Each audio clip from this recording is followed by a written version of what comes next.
definitely blown a head gasket, so we got to deal with it. Make sure I got everything loose here. Yeah. We're gonna get this head off right quick and take a look and see if we can't do us a quick repair. Put us another head gasket on it and get it going.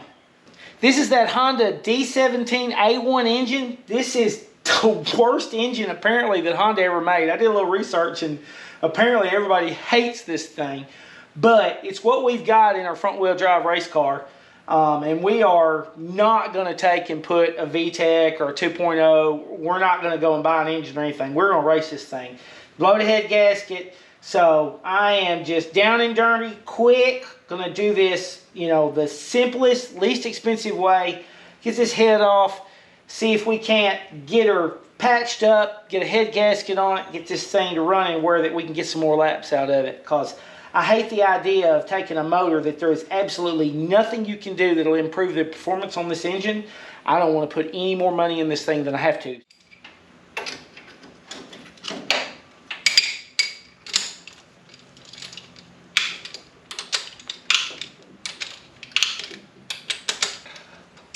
Nope, I don't know anything about a Honda, but we'll muddle our way through it. We'll make it run. Okay. Are you good? Oh, yeah.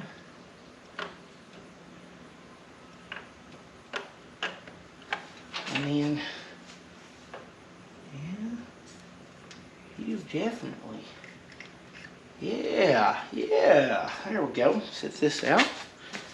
I'll set this somewhere where it don't get tore up. You sit up on top of the car right there. Stay there. Okay. Now,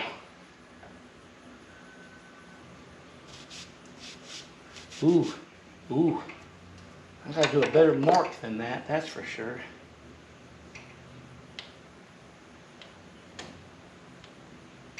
That'll work. Something a little more permanent, all right? Lock her up right there.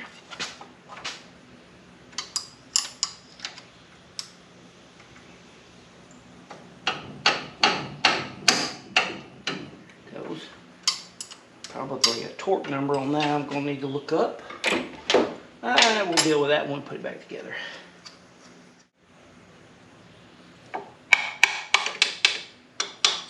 There we go. Come on, Betsy. You know you want to come out of there. There it goes. That got a lot easier real quick. All right. And they don't make a racing cam either for these D17s. So, whatever. See if I can't get this thing broke loose here.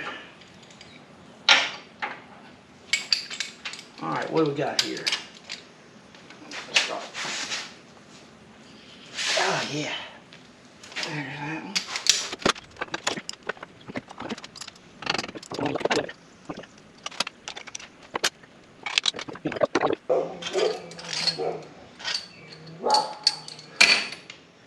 Oh, motor's clean. I'll give it that. Okay. Is that everything?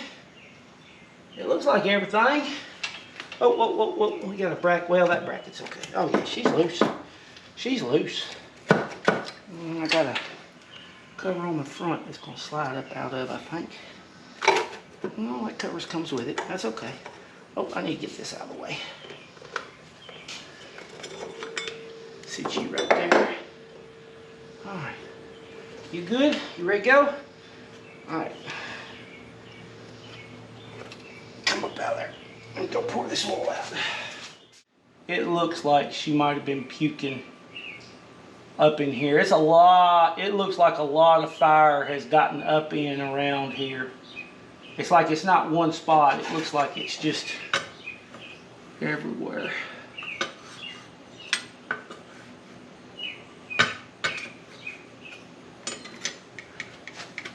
Yep.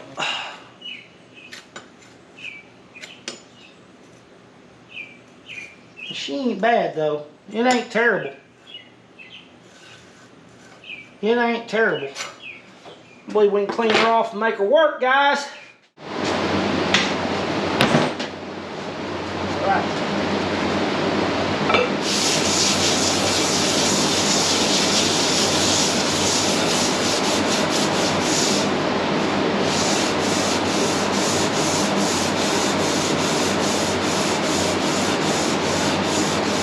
So who knows what I'm fixing to do?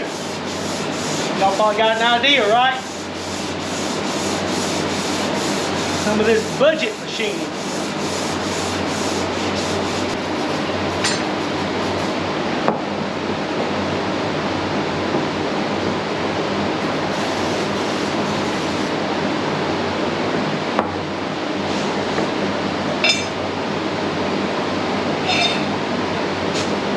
What we got here?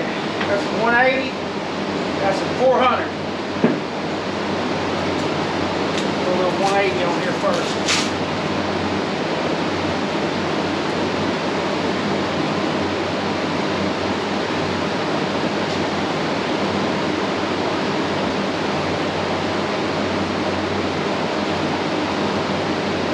Make sure they don't overlap.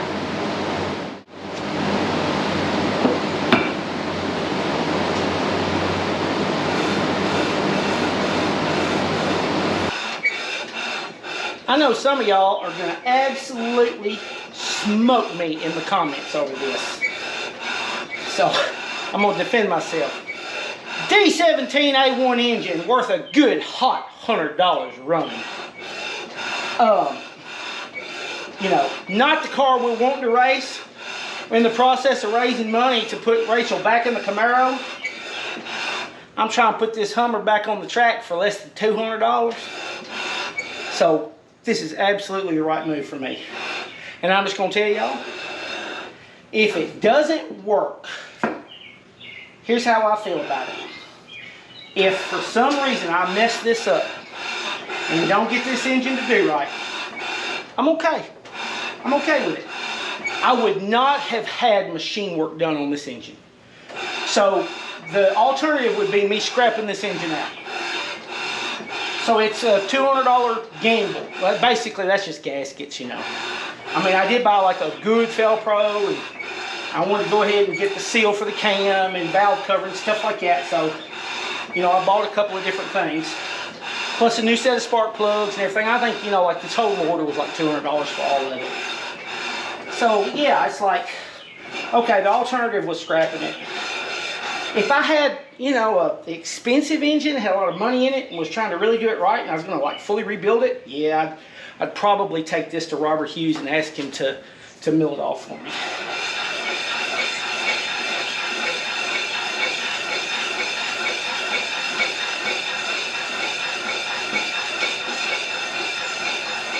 All right, I've cut quite a bit now, so let me see.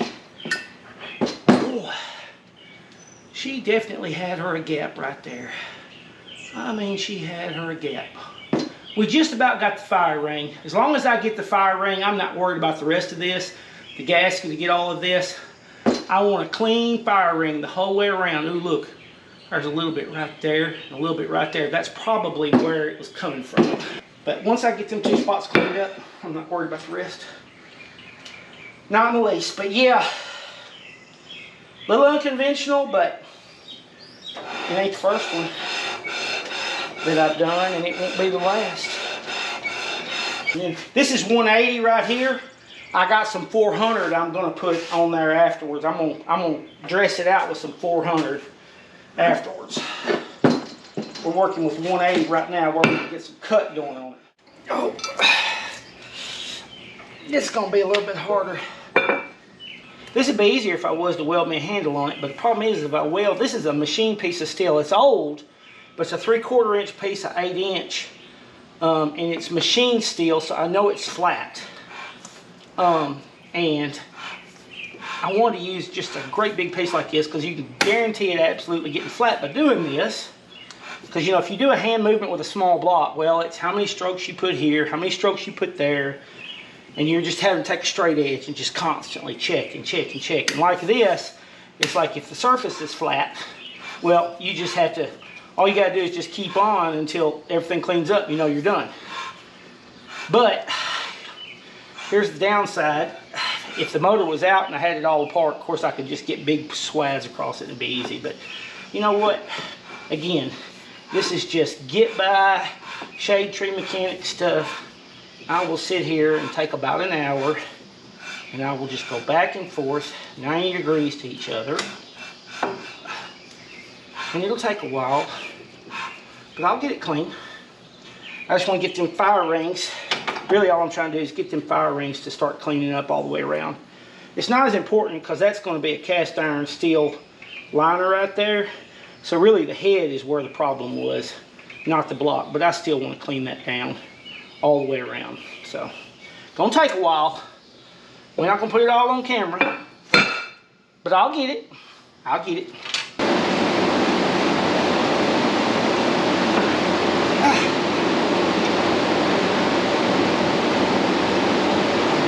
Oh yeah. Get there.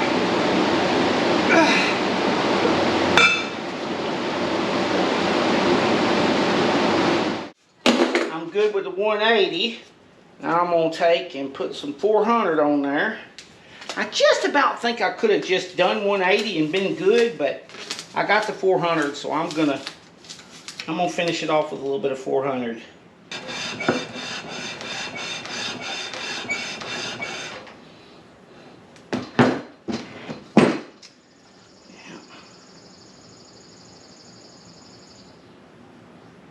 I'm leaving it alone. I'm quitting.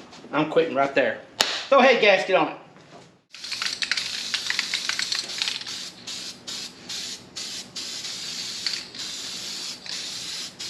These Felpro Permatorques like this,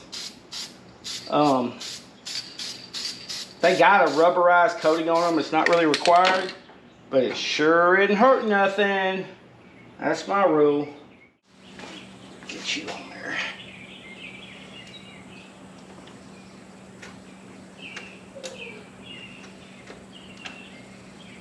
There we go. Good girl. Bolts. Y'all still got oil on you? Yup.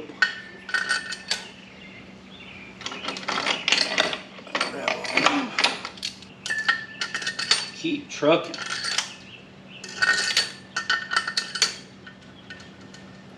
Shoot, yeah. Now I gotta go look up the torque sequence on this thing. I think it's got like 3 steps up to 49 pounds if I'm not badly mistaken when I looked. It just goes from the outside out. You can look at better videos for how to do the technicals of it. We know we're doing a hack job. No doubt about it. We're doing a hack job on this thing. I'll get them torqued up though.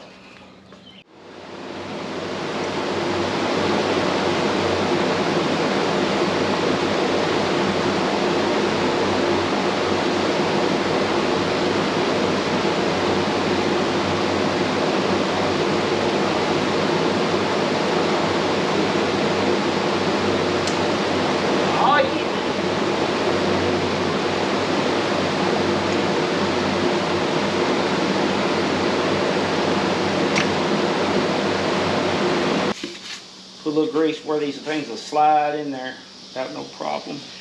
We getting there slowly but surely. That's what I was going Yeah, pop them. Just the nut, not the plastic spacer. Okay. Yep. That should be good.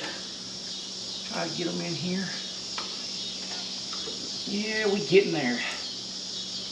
Might get this thing fired up tonight if we're lucky. Okay. Then turn around and I'll be able to, you know what, we'll put the valve cover on it and we'll flip the wiring harness over.